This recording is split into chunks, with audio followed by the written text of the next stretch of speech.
Birch Society was formed in '58. Why are you all now, the John Birch Society, still answering for a statement like that? Why didn't somebody in the Birch Society say, look, our founder made an asinine statement, we don't pay any attention to it, and go on to the future? Why is the John Birch Society, in his phrase, now considered by an awful lot of people who will say, okay, Jerry Falwell, moral majority, new rightists, okay, don't like them. But all of a sudden, when you mention the Birch Society, everybody recoils. Why is that? The reason is, Tom, because we haven't gotten into what the society is. Instead, we have tried to, it's a sort of a classic effort of a straw man that's thrown up where the society never took a position. The society never stated anything about Eisenhower one way or the other. It was never a position of the society. Was it a problem for the society that its head for 25 years was the man who had made that statement, and his head is not that now? Well, part of the problem is, Tom, Pat, the actual statement has not been quoted. And if anyone wants to take the time to read the politician with the footnotes, they can read it and judge for themselves. But that's not a position one way or the other of the society. And of course, another small problem is that Mr. Welch did not resign. Actually, this was a move of transition of leadership, of which he was one of the individuals in actively making the transition. He has emerged as a chairman emeritus. Well, you heard then, I want to get to the point why the John Birch Society is differentiated from other new right organizations. You can say Conservative Caucus or NICPAC or Conservative Digest, and people say yes, no, but you say the Birch Society and there's a recoil, even among conservatives who will say, no, don't call me a member of the Birch Society. Now, why is that? Is that partly due to the fact that Bill Buckley's National Review, I think around 1964, read the Birch Society out of the conservative movement? Have you recovered from that? Well, I think Bill Buckley founded ACU in '65 partly to do that. Elements within National Review have also, beginning in '65, I think very dishonestly, took a very strong tack against the society. The society would actually be termed more of the old right. I think the definition of the new right would be vigorous and post-vigorous. Okay, but why? I mean, I don't know where you disagree with the new right people, but why do you carry around this tarnish, this taint? Well, let me give you another reason why he carries around the taint. I'd be glad to give you the answer. Mr. Welch. The reason is because the society is the only organization in America that is organized at the grassroots level with paid coordinators, with chapters in the communities all across the country. Conservative Caucus. Not with chapters, not with a paid field staff all across the country. That's organization. And so the result is that this is the one group, I think, that those who would radically change America seriously fear. And a tremendous campaign was launched in December of 1960 to move to discredit the John Birch Society, and frankly launched initially on orders coming out of Moscow. Well, Mr. McDonald, I'm not a conspirator. I think even Buchanan would vouch for that. Well, you are Robert Welch. Robert Welch. No, I don't think so. Yeah, I'm a member of the Council on Foreign Relations. Is that a conspiracy? Well, you've certainly. Well, let me just tell you what Newsweek says this. The John Birch Society considers communism only one arm of a master conspiracy in which socialist American insiders are plotting to establish world government. Now, it also says, and here's Director John McManus, that's your public relations director, saying that former Secretary of State Alexander Haig and CIA Director William Casey are two of these master conspirators who are plotting to establish world government. Now, what do you say? That kind of silly, asinine statement is what makes people laugh. That's the John Birch Society.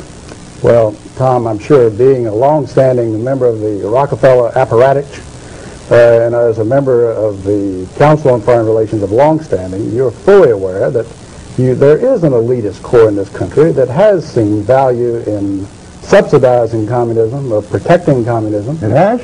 Sure. You're accusing me of subsidizing communism? No, I'm saying because I happen to belong to a there is an elite core. Study group? No, wait a minute.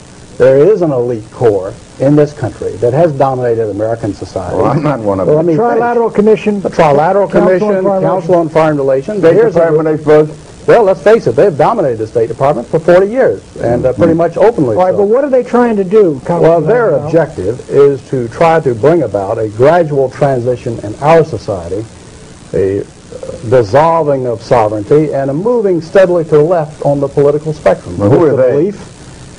the elitist groups that I mentioned, particularly key individuals and policymakers in the Council on Foreign Relations. Is the International Monetary Fund part of this? Well, I would say the International Monetary Fund has certainly been set up for the purpose of facilitating that transfer of sovereignty and transfer of wealth on the road. All right, we elected Mr. Conservative. Let me just finish the point, because otherwise we're going to have a lot of unanswered questions. That you are looking at a group that has worked to bring about the dissolution of national sovereignties on the road to world government. And certainly you're familiar with local professor Carroll Quigley, who has been part of your club, in which he admitted all this. And he said in his book, Tragedy and Hope, the only thing I disagree is that we've worked to keep it a secret. And you see Arthur Schlesinger Jr. writing way back in 1947, says, yes, this is the hidden policy of America. But we can't tell the American public because they're too unsophisticated to see the value. What is the instrumentality of world government? What is the instrumentality? Of all the things to say about Arthur, that's the silliest statement I ever heard. He never made anything like that. Well, let me suggest that you read the May-June issue of the Partisan Review of 1947, Tom, and you can read it for yourself. It's called Arthur Schlesinger said there was a conspiracy. A conspiracy to promote communism? No, he didn't use the word conspiracy. He said the objective was to bring about... Well, let me finish. I'll tell you. He said that the objective, the secret policy, which we can't tell the American public because they're not sophisticated enough to see the value, is that through a steady result of erosion of New Deals, we bring the American society steadily to the left, and through a sound concept of benign containment, we merge into the vital center of the socialist left. Those are his words, not mine. I think John Kennedy was a member of that conspiracy? No, let me ask you this. The World Federalist movement in the post-war era contained a lot of people who eventually broke with it, and a lot of people thought the UN in the post-war era looked toward world government. Indeed they did, up until 48, 49. But a lot of them said, look, we were utopian, that's over and done with. We can't move. And a lot of them came in Kennedy's government. Schlesinger was in there when they were fighting in Vietnam, launched the effort in Vietnam. Schlesinger was behind the Bay of Pigs. In other words, look, isn't there some move that occurred in the post-war era that now has been dissipated because nobody believes in the utopian ideal of world government anymore? Well, I think there are those that realize that moving straight from a prototype of the United Nations into world government perhaps is tactically impossible. But phasing out increasingly national sovereignty into regional government and phasing out sovereignties into international treaties in multiple areas the whole movement toward, quote, interdependence. Yeah. NATO is part of the conspiracy? Well, there are certainly elements in NATO. There are people in NATO who are very strongly dedicated to the defense of the West. But at the same time, you find in NATO a steady dissolution. You find a growing weakness as a NATO policy dominated by State Department policies that has not worked. Well, it's a regional grouping, and I think, therefore, it may be suspect by the John Birch Society. We're talking with Congressman Larry McDonald, who has recently been elevated, I guess, to chairmanship of the John Birch Society, succeeding Robert Welsh. We'll be back in a minute.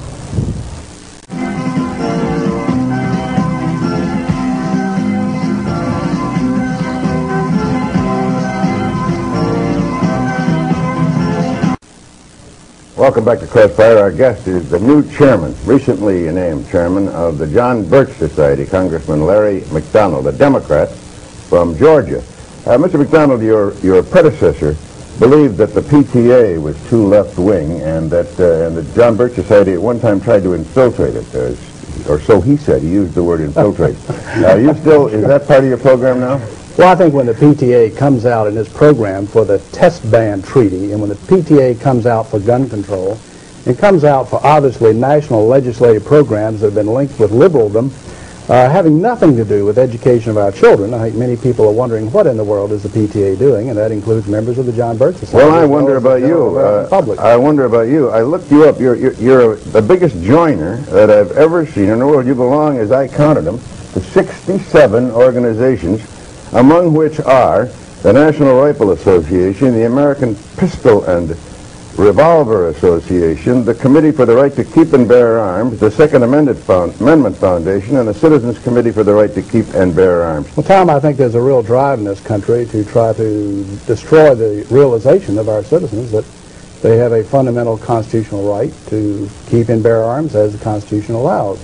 And unfortunately, there are those in our society, including elements of the PTA nationally, not always locally by any stretch, but nationally, who would believe that the federal government should restrict the right of citizens to keep and bear arms. Can I get back to What kind of grades do you give Ronald Reagan as president? And what kind of grades does the John Birch Society give him?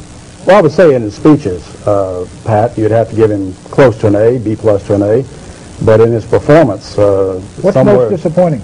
Well, I think the fact that the rhetoric is going one way and the record is going another. Let me ask you about this conspiracy again. Well, you can take the issue of one of the major problems of this country is inflation and the problems of the destruction of the dollar. And the fact of the matter is, in spite of promises of the contrary, Reagan has not moved to correct the deficiencies. We're now back to Keynesian economics despite comments to the contrary. Do you think that's a result of the conspiracy you mentioned? Is there somebody working on them to get the inflation so that this country will be weakened? Well, as a man who campaigned against elitism, as a man who in his campaign rhetoric said that he would not be having the Council on Foreign Relations trilateral types dominating his cabinet, he's got about 250 members of such in his administration. Well, let me ask you about Bill Casey. Now, I've known Bill. 50 members. Of the Trilateral Commission. I've known Bill Casey in the administration. I've known Bill Casey, the director of CIA, since World War II. As a matter of fact, in World War II, he was my boss.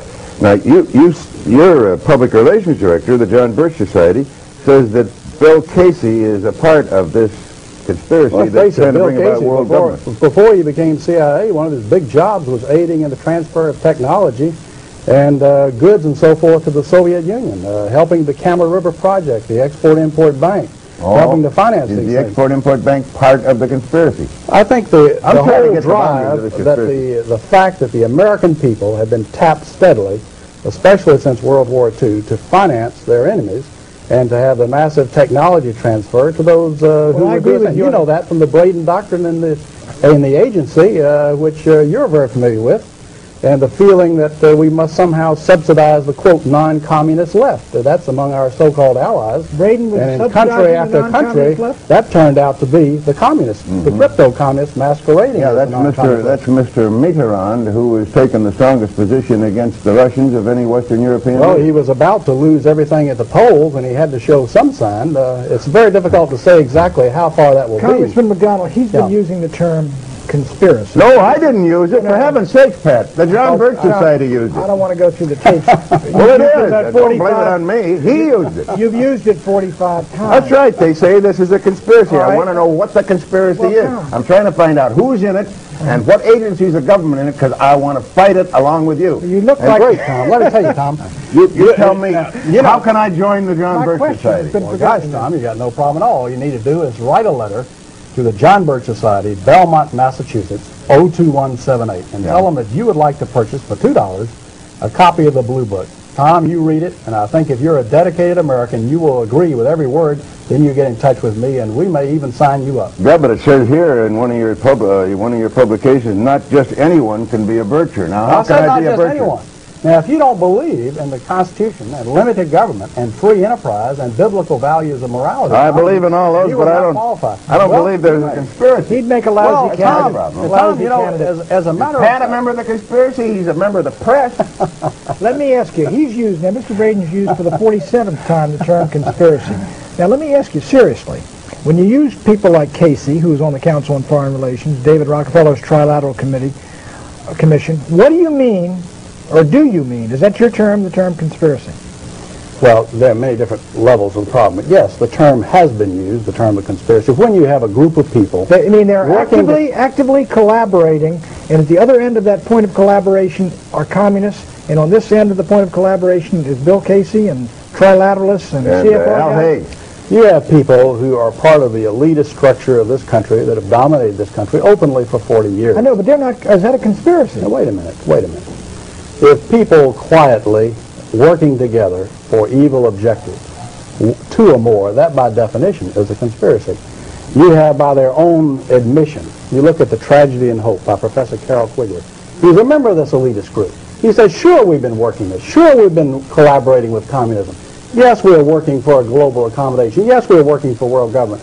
The only thing I object to is that we have kept it a secret. And I think we've gone so far along, we should come out and say, I bet you $1.50 that Bill Casey doesn't know who Professor Quigley is. I don't. He's at Georgetown a number of years ago. He died a couple of years ago, and he wrote The Tragedy and Hope. Is a very noted member of your club, Tom. Tom, you've got to broaden your reading a little bit. What I ought to do is read more about conspiracies, and that's why I'm interested in what I'll tell you what you ought to do is go back and look at your founder, Edward Mandell House, because he wrote the book Philip Drew Administrator, and in this, Colonel House said that what he envisioned for the world was a world government along socialist lines as envisioned by Karl Marx. Now that's your leader, now, Tom. So you got to go back to the beginning. Well, his leader was Woodrow Wilson. Do you think he was a communist? No, I think Woodrow Wilson was his follower. I think Edward Mandell House dominated Wilson, not the other way around. And so Edward Mandell House, that was we ought to make that clear. He was President Wilson's alter ego. That's correct. Yeah. So he is the real villain from which all these conspiracies. No. He is a major figure, Tom. But there has been, unfortunately, in the West,